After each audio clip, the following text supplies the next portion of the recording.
नमस्कार, मी सुमित. तुम्ही पाहता एलएस मराठी. दुपारी 3च्या बातमीपत्रात आपलं स्वागत.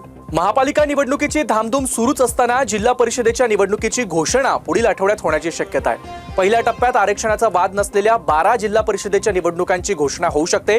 यामध्ये पुणे, सातारा, सांगली, सोलापूर, कोल्हापूर, रायगड, रत्नागिरी, सिंधुदुर्ग, परभणी, धाराशिव, लातूर आणि छत्रपती संभाजीनगर या जिल्हा परिषदांचा समावेश असू शकतो. मुख्यमंत्री देवेंद्र फडणवीस यांनी स्थानिक पातळीवर झालेल्या एमआयएम आणि काँग्रेस सोबतच्या आघाडीवर तीव्र नाराजी व्यक्त केली आहे. अकोटमध्ये भाजप आणि एमआयएमने युती केली, तर अंबरनाथमध्ये भाजप आणि काँग्रेसची युती झाल्यानं देवेंद्र फडणवीस स्थानिक नेत्यांवर प्रचंड नाराज झालेत.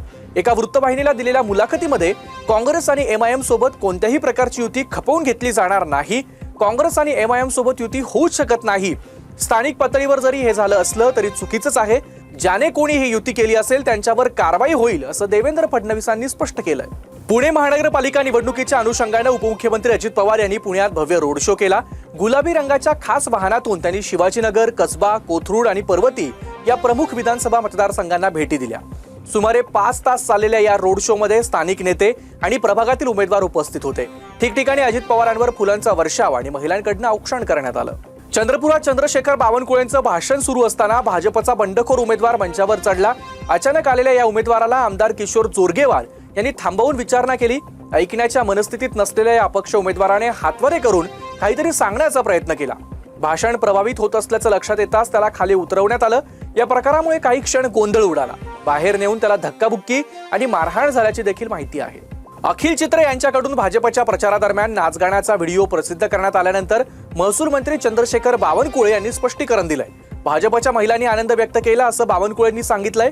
यावर पुन्हा अखिल चित्रे यांनी सवाल केलाय. नाचणारी महिला भाजपची कार्यकर्ती वाटते काय? लैला ओ लैला हे भाजपचं थीम सॉन्ग आहे का, असा सवाल चित्रे यांनी केलाय. बीड जिल्ह्यातला 30 लाख वृक्ष लागवडीचा विक्रम वादाच्या भोवऱ्यात सापडलाय.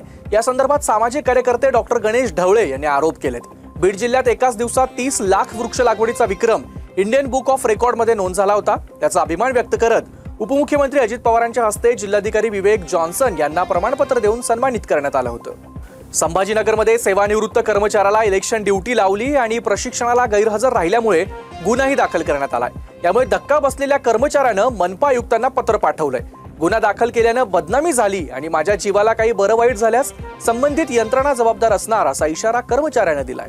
छत्रपती संभाजीनगरमध्ये उमेदवारी मागे घेण्यासाठी फोन केल्याच्या आरोपाप्रकरणी डॉक्टर शिवाजी सुकरे आणि अंबादास दानवे यांना आयोगानं नोटीस बजावली आहे. दानवेंनी केलेल्या तक्रारी संदर्भात आवश्यक पुरावे आणि कागदपत्र सादर करण्याचे आदेश देण्यात आले.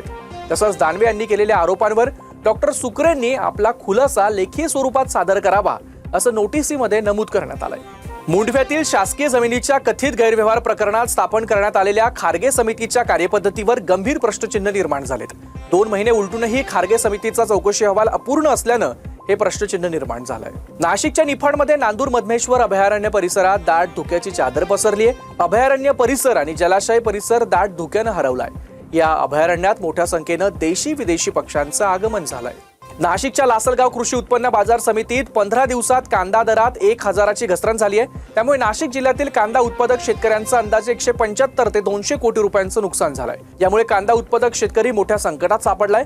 राज्य आणि केंद्र शासनानं तातडीनं हस्तक्षेप करून कांदा परदेशात निर्यात कसा होणार याकडे लक्ष देण्याची मागणी शेतकऱ्यांनी व्यक्त केली आहे. बारामतीच्या म्हसोबाची वाडी इथं 80 वर्षीय महिलेची जमीन बळकावल्याप्रकरणी 6 जणांविरोधात गुन्हा दाखल करण्यात आलाय. आरोपींनी वृद्धत्वाचा आणि आडाडीपणाचा फायदा घेत शासकीय पैसे मिळणार असल्याचं आमिष दाखवलं. यानंतर आरोपींनी त्यांना दुय्यम निबंधक कार्यालयात नेऊन जमीन नावावर करून घेतली. बीडच्या परळी भागात पोलिसांनी चंदन तस्करांवर मोठी कारवाई केली आहे. काही जण प्रतिबंधित चंदनाची बेकायदेशीर खरेदी विक्री आणि वाहतूक करत असल्याची माहिती पोलिसांना मिळाली.